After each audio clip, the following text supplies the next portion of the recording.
तो जिसके पास 50,000 1 लाख था, जो बंदा इतना टाइम से मेहनत कर रहा था, नुकसान किया, सीखा एंड अब सोच रहा है कि मैं ऑप्शन सेलिंग में अच्छा करूंगा, अगेन आपके लिए तो इनका कहना था कि भैया we have to compete with international markets. अब क्या हुआ? अब कंपीट नहीं करना क्या आपको? ये बोल सकते हो कि भाई ये रूल आपने लाया ही क्यों? पहले ये रूल पहले ही एग्जिस्ट करता था, आपको नहीं चेंज करना था। Hello friends, Mac this side, स्वागत है आप सभी का इस नई वीडियो में। आज का वीडियो बहुत इंपॉर्टेंट है क्योंकि आज हम बात करने वाले कि क्या ट्रेडिंग डेड हो गया है, क्योंकि हम बात करने वाले हैं उन रूल्स के बारे में जो कि सेबी लेके आई है एंड बहुत सारे रूल्स 20 नवंबर से इंप्लीमेंट होने वाले हैं एंड कैसा बदलाव आपकी ट्रेडिंग लाइफ में आएगा इन रूल्स के बाद। As an option buyer, as an option seller, मेरा क्या पर्सपेक्टिव है और किस तरह से आपको प्लान करना चाहिए एज अ ट्रेडर। बिकॉज देखिए रूल्स जो है वो तो आते रहेंगे, but you have to be flexible and you have to adapt. तो क्या ट्रेडिंग सच में डेड हो चुका है? रूल्स के बारे में बात करूंगा और उसका इंपैक्ट किस तरह से हमारी ट्रेडिंग लाइफ में पड़ेगी एंड आपकी क्या राय है मेरे को कमेंट सेक्शन में जरूर बताइएगा। अगर आप चैनल पर नए हैं जरूर चैनल को सब्सक्राइब करें, वीडियो को अभी से लाइक कर दीजिएगा। सबसे पहले हम लोग बात करने वाले हैं उन रूल्स के बारे में जो सेबी ने इंप्लीमेंट की है और ऐसा बोला गया है कि ये सेबी जो रूल्स लेके आई है वो रिटेल ट्रेडर्स को सेफगार्ड करने के लिए ला रही है। अब देखिए बहुत ही इंटरेस्टिंग चीज मैं आपके साथ शेयर करूंगा, एक एक करके वीडियो में बने रहिएगा। थोड़ा मेरा फ्रस्ट्रेशन एज अ ट्रेडर में आपको देखने को मिलेगा, बट कुछ ऐसे ही बातें आपको बताऊंगा जो कि आपको हेल्प करेगा एंड कहीं ना कहीं आप फ्यूचर में ट्रेडिंग किस तरह से प्लान कर सकते हो, किस सेटअप्स को प्लान कर सकते हो एंड किस नजरिए से आपको ट्रेडिंग देखना चाहिए, उस पर भी बात करेंगे।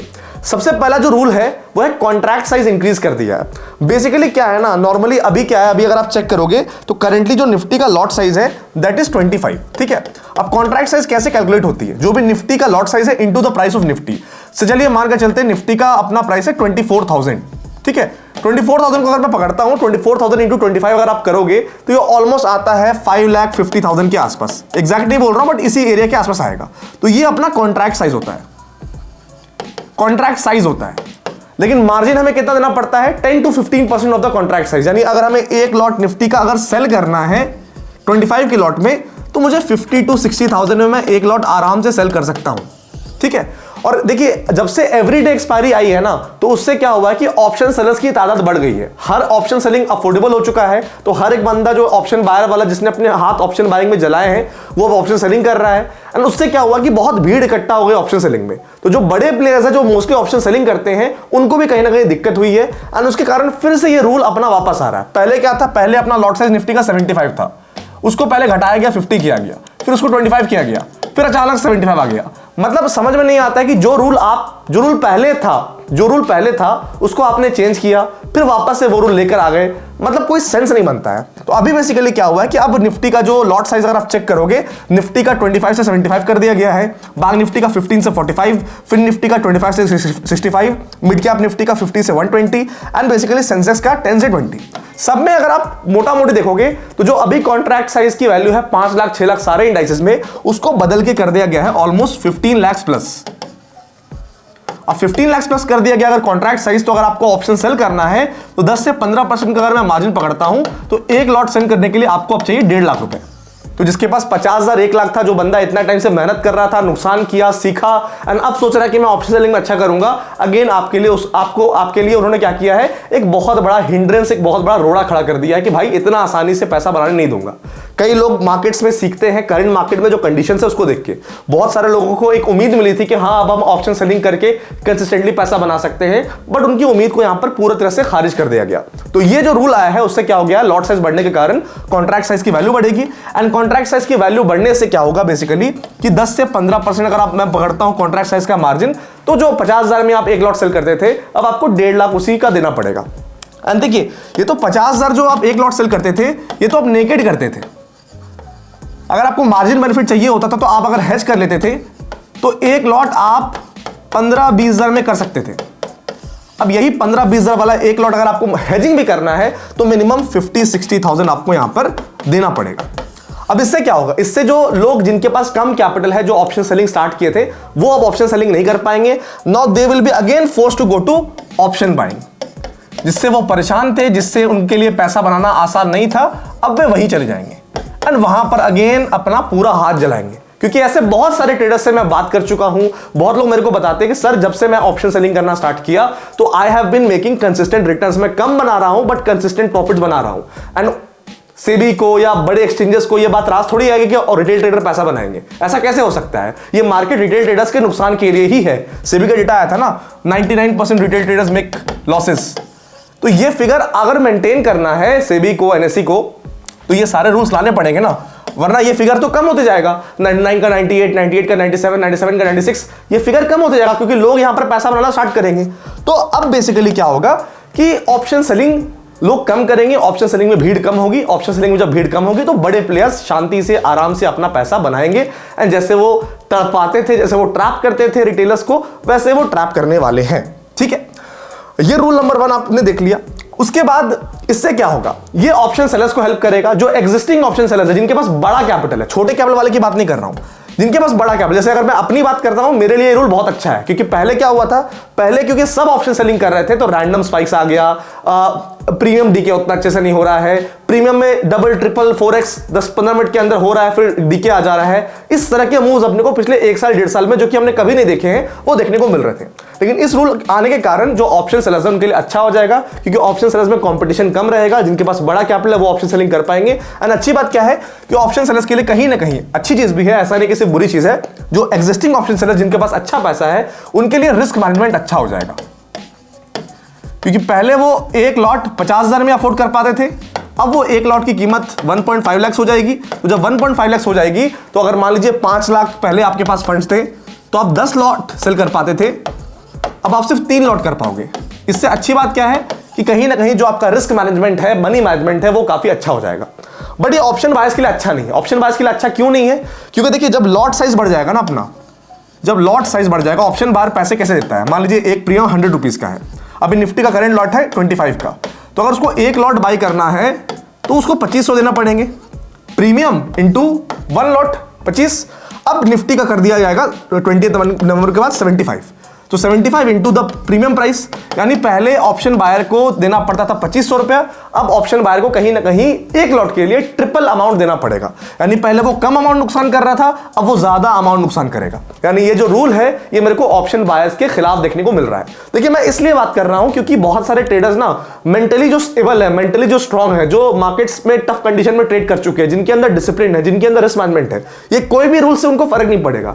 बट जो बिगिनर है, जो स्टार्ट कर रहे हैं, जो सीख रहे हैं, जो आगे बढ़ना चाह रहे हैं, जो अपनी इनिशियल ईयर्स में ट्रेडिंग में है, उनके साथ बहुत दिक्कत वाली बात है। आपके लिए बस एक ही सलाह है कि जो भी, जैसे इन्होंने मार्जिन को ट्रिपल कर दिया, तो अब आप क्वांटिटीज को भी यहां पर कम कर दो, क्योंकि अगर वही सेम क्वांटिटी से आप ट्रेड करोगे तो आपका लॉस ट्रिपल हो जाएगा, आपका लॉस ट्रिपल हो जाएगा। एंड जो ट्रेडर्स कम कैपिटल से 5,000 10,000 से सीख रहे थे, अब उनके लिए वो ऑप्शन रहा ही नहीं। मिनिमम आपको कम से कम 7 से 10,000 का कैपिटल चाहिए, तभी आप एक लॉट में भी ट्रेडिंग कर सकते हो। आपको इस रूल के रिगार्डिंग क्या अच्छा लगता है, क्या बुरा लगता है, आपकी क्या राय है, वो कमेंट सेक्शन में जरूर बताइएगा, क्योंकि आवाज अगर आज नहीं उठाइएगा तो आवाज आपका कोई सुनेगा भी नहीं। एंड जो सेबी को, एक्सचेंजेस को जो करना वो करेंगे। तो अगर फीडबैक कंस्ट्रक्टिव वे में देंगे, एक रेस्पेक्टफुल मैनर में देंगे, तो मैं भी कोई ऑफिशियल्स अगर सुन रहे होंगे तो वो ध्यान देंगे। ठीक है, दूसरी बात, एवरीडे एक्सपायरी, खेलो इंडिया मूवमेंट स्टॉपिंग। अब खेलो इंडिया मूवमेंट क्यों बोल रहा हूं? क्योंकि जब एवरीडे एक्सपायरी आया था ना, सबसे पहले वही एक सेंसलेस डिसीजन था मेरे हिसाब से। अब मैं सेंसलेस क्यों बोल रहा हूं? क्योंकि देखिए पहले, आज से 7-8 साल पहले जाते हैं, सबसे पहले होती थी मंथली एक्सपायरी। ठीक है, 2015-16 की बात कर रहा हूं। उसके बाद आई वीकली एक्सपायरी। पहले महीने में एक एक्सपायरी होती थी, फिर आई वीकली एक्सपायरी। वीकली एक्सपायरी में सबसे पहले शुरुआत हुई बैंक निफ्टी से, फिर धीरे धीरे निफ्टी, फिर निफ्टी, फिर मिड कैप, सेंसेक्स, सब आपको देखने को मिला। उसके बाद 2 साल पहले आ गई एवरीडे एक्सपायरी। मतलब आप खुद सोचो, कोई एक ओकेजन था जो कि पहले महीने में एक बार आता था, वो हफ्ते में एक बार आया। हफ्ते में एक बार आया तो भी it was okay, it was good कि भाई हफ्ते में एक ही दिन आएगा, थर्सडे को आएगा। फिर वो हर दिन आ गया। जब वो हर दिन आ गया ना, तो जो एक्सपायरी की चार्म थी, जो एक्सपायरी में अपॉर्चुनिटीज थी, जो एक्सपायरी में ट्रेड करने का पर्सपेक्टिव तरीका था, वो पूरा बदल गया। अब वो एक्सक्लूसिव रहा ही नहीं। पहले वो एक्सक्लूसिव था महीने में एक बार, पहले वो एक्सक्लूसिव था हफ्ते में एक बार, अब वो रोज आ गया, तो उसकी चार्म खत्म हो गई, भीड़ इकट्ठा हो गई। लेकिन फायदा क्यों? फायदा किसको हुआ? फायदा हुआ एक्सचेंजर्स को, फायदा हुआ एनएसई को, फायदा हुआ सेबी को, फायदा हुआ ब्रोकर्स को, फायदा हुआ गवर्नमेंट को। क्योंकि भाई पहले महीने में एक बार एक्सपायरी हो रही थी, तो सबसे ज्यादा वॉल्यूम एक्सपायरी में ही आती है, तो महीने में एक बार बड़ा पैसा कमाते थे ये सारे एंटिटीज, फिर हफ्ते में बड़ा पैसा एक बार कमाते थे। अब जब ये एवरीडे एक्सपायरी आ गई तो रोज पैसा कमा रहे हैं एवरीडे। तो पहले ये सेटअप ऑलरेडी था, अब ये दोबारा से पुराने सिस्टम पे जा रहे हैं, यानी इन्होंने ट्राई किया था 2 साल पहले एंड ये फेल हो गया। एंड मैं फिर आपको बता रहा हूं कि हो सकता है, आई वोंट बी सरप्राइज अगर 1 साल, 1.5 साल, 2 साल बाद फिर से एवरीडे एक्सपायरी आ जाए, क्योंकि जब एवरीडे एक्सपायरी ये लेकर आए थे ना, तो इनका कहना था कि भैया we have to compete with international markets. अब क्या हुआ? अब कंपीट नहीं करना क्या आपको? अब नहीं कंपीट करना आपको? अब क्या हो गया? एवरीडे एक्सपायरी जब हो रही थी तो वो पहले ही गलत डिसीजन था, एंड ये जो इन्होंने हटाया है मेरे हिसाब से आई वेलकम दिस डिसीजन, कि बहुत अच्छा किया उन्होंने, क्योंकि रोज एक्सपायरी से बहुत लोगों को लग रहा था ना कि रोज पैसा बनाएंगे, रोज प्रीमियम डीके होगा, रोज अच्छा पैसा बनाएंगे, बट ट्रस्ट मी, जो अच्छे ट्रेडर्स हैं, जो प्रोफेशनल ट्रेडर्स हैं, उनको ये 2 साल काफी आसान नहीं रहे, उनके लिए थोड़ा टफ रहा है, बिकॉज रैंडम स्पाइक, जो चीज हमने लाइफ में देखी नहीं है, रैंडम स्पाइक्स आने लगे एंड बहुत सारी दिक्कतें अपने को देखने को मिली। अब क्या होगा? अब हफ्ते में 1 एक्सपायरी होगी पर एक्सचेंज, यानी अगर एनएससी है तो एनएससी के लिए निफ्टी है, बीएससी है तो बीएससी के लिए सेंसेक्स है। अब इसमें एक थोड़ा मुझे बुरा लग रहा है बैंक निफ्टी के लिए, क्योंकि bank Nifty was the OG in expiries, मतलब ये सबसे पहले, निफ्टी से भी पहले एक्सपायरी इसकी आई थी 16-17 के टाइम पे, एंड बैंक निफ्टी ने बहुत पैसा कमा कर दिया है वीकली एक्सपायरीज में। तो ऑब्वियसली बात है, एनएससी में ही आता है बैंक निफ्टी और एनएससी में निफ्टी भी आता है, तो दोनों में से एक को चूज करना एनएससी के लिए मुश्किल था, एनएससी अपने मेन इंडेक्स निफ्टी के लिए गई, and that is also understandable. तो बैंक निफ्टी की अब आपको मिलेगी मंथली एक्सपायरी, वीकली एक्सपायरी आप यहां पर ट्रेड नहीं कर पाओगे। और हाँ, मिड कैप निफ्टी, सेंसेक्स हो गया, ये जितने भी जिनकी वीकली एक्सपायरी नहीं हो रही है, इनकी मंथली एक्सपायरी अभी भी होगी, तो मंथली एक्सपायरी में आप ट्रेड कर सकते हैं, यानी महीने में एक बार लास्ट हफ्ते फिर से खेलो इंडिया मूवमेंट तो होगा, ठीक है। अब इससे फायदा क्या है? इससे रिटेलर्स का फायदा है, स्पाइक्स जो फालतू के आते थे वो रैंडम स्पाइक्स आना बंद हो जाएंगे, जो 1 डे टू एक्सपायरी के ट्रेड्स हैं, 2 डेज टू एक्सपायरी के ट्रेड्स हैं, वो अब रिवाइव होंगे। पोजिशनल ट्रेडिंग कहीं ना कहीं पिछले 2 साल में मर गई थी, अब पोजिशनल ट्रेडिंग रिवाइव होगी। अब यहां पर जो लोग स्विंग ट्रेडिंग करते थे ऑप्शंस में, पोजिशनल ट्रेडिंग करते थे ऑप्शंस में, वो रिवाइव होगी, क्योंकि यहां पर पिछले 2 साल से पूरा फोकस इंट्राडे पर था, अब इंट्राडे से फोकस शिफ्ट होकर यहां पर पोजिशनल ट्रेडिंग में आएगा। तो जो एक बैलेंस रिक्वायर्ड था मार्केट के लिए between intraday and positional players, वो बैलेंस अब आपको वापस नजर आता हुआ देखने को मिल रहा है। तो जैसे मैंने बताया, ये जो रूल्स हैं they are very good, but they are very good for people who have a lot of capital. जिनके पास कम कैपिटल है उनके लिए चीजें थोड़ी टफ हो गई हैं, उसमें कोई डाउट नहीं है, बट ये मेरे हिसाब से एज अ रिटेलर आपको अच्छा ही लगना चाहिए। हाँ, आप इनमें ये बोल सकते हो कि भाई ये रूल आपने लाया ही क्यों? पहले ये रूल पहले ही एग्जिस्ट करता था, आपको नहीं चेंज करना था। लेकिन आई वोंट बी सरप्राइज फिर से ये सेम रूल आ जाए 2 साल बाद एंड फिर से ये बोले कि भाई हमें तो ग्लोबल मार्केट से कंपीट करना है, हमें तो अच्छा करना है। अब डिसाइड कर लो आपको करना क्या है, बट ये स्टेबिलिटी जरूर लेके आएगा। अगर मैं अपनी बात करता हूं एज अ ट्रेडर, जब से ये एवरीडे एक्सपायरी आया है, मेरे ट्रेडिंग सिस्टम में बहुत बड़ा शिफ्ट आया। पहले मैं ऑप्शन सेलिंग ही करता था, ऑप्शन बाइंग ही करता था, बट जब ऐसा डेली एक्सपायरी में रैंडम स्पाइक देखने को मिले एंड मेरे भी 2-3 ड्रॉडाउन हिट हुए जो कि बहुत ही एक्सेप्शनल था, तो मुझे फिर ड्रॉइंग बोर्ड पर जाना पड़ा एंड सोचना पड़ा कि भाई क्या करना पड़ेगा, कुछ ना कुछ तो करना पड़ेगा, ऐसे तो नहीं कर सकते वरना तो फिर नुकसान हो जाएगा। सो आई एक्सप्लोर्ड स्विंग ट्रेडिंग, मैं स्टॉक्स में ट्रेडिंग करना एक्सप्लोर किया मैंने and I did pretty well. अब लेकिन जब ये रूल आ गया है, अब वीकली एक्सपायरी हफ्ते में 2 ही दिन होगी एंड बाकी दिन एक्सपायरीज नहीं होंगी, तो बाकी दिन यहां पर थोड़ा स्टेबिलिटी देखने को मिलेगा, तो मे बी मेरे लिए फिर से ऑप्शंस ट्रेडिंग करना एक सेंस यहां पर बनता है। बट अगेन मेरे लिए मैं इसलिए बोल रहा हूं क्योंकि I have a good capital, लेकिन जिन लोगों के पास कम कैपिटल है उनके लिए थोड़ी सी परेशानी यहां पर हो गई है, ठीक है।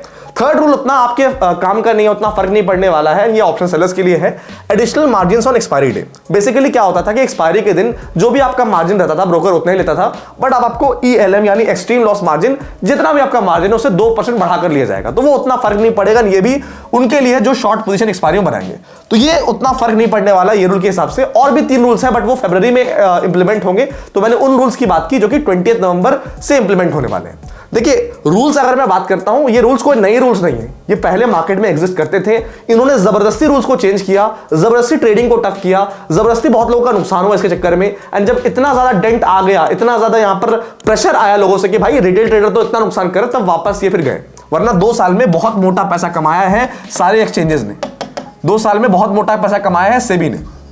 पैसा कमाना कोई बुरी बात नहीं है, I am just have a request कि आप इसी पैसा को इन्वेस्टर एजुकेशन में इन्वेस्ट कीजिए और सही चैनल्स के थ्रू आप आइए। आप यूट्यूबर्स को अप्रोच कीजिए, आप इन्फ्लुएंसर्स को अप्रोच कीजिए, उनके साथ कोलैबोरेट कीजिए एंड रिटेल ट्रेडर को समझाइए कि भाई ट्रेडिंग करना तो किस तरह से करना है, इन्वेस्टिंग करना तो किस तरह से करना है। क्योंकि अगर आप हिंड्रेंसेस पैदा करेंगे ना तो कोई फायदा नहीं है। बहुत लोग बोलते हैं सर ट्रेडिंग करने नहीं देंगे, भाई ट्रेडिंग नहीं करने देंगे ठीक है, चलो आप पैसा नहीं बना पाओगे, क्योंकि किसी ने अगर अपना लाइफ का 3-4 साल दिया, 5 साल दिया ट्रेडिंग सीखने में, अब वो पैसा बना रहा, आप उसके लिए अगर रास्ता ही बंद कर दोगे तो वो गलत बात है। क्योंकि भाई दुनिया में मार्केट में ड्रीम 11 है, पोकर है, आजकल तो एक से एक स्टेप कलर ट्रेडिंग आ गई है, इन सब में तो कोई रोक नहीं है, इन सब में खेलो इंडिया खेलो, फैंटेसी है पूरा, दबाओ पैसा, लगाओ पैसा, आईपीएल के टाइम पूरी सट्टेबाजी चल रही है, इन सब में रोक नहीं है। बट ट्रेडिंग में रोक है, क्योंकि ट्रेडिंग में ट्रेडर नुकसान कर रहे हैं। भाई ट्रेडर अगर नुकसान कर रहे हैं तो नुकसान नहीं करने के लिए वो क्या कर सकते हैं, उनको एजुकेट कीजिएगा, उनको समझाइएगा, क्योंकि यहां पर जो पैसा बना रहा है वो भी इंसान बना रहा है, तो वो भी कुछ पैसा बना पाए एंड वो भी इंडियन मार्केट का फायदा उठा पाए, वरना इस मार्केट में पैसा बनाना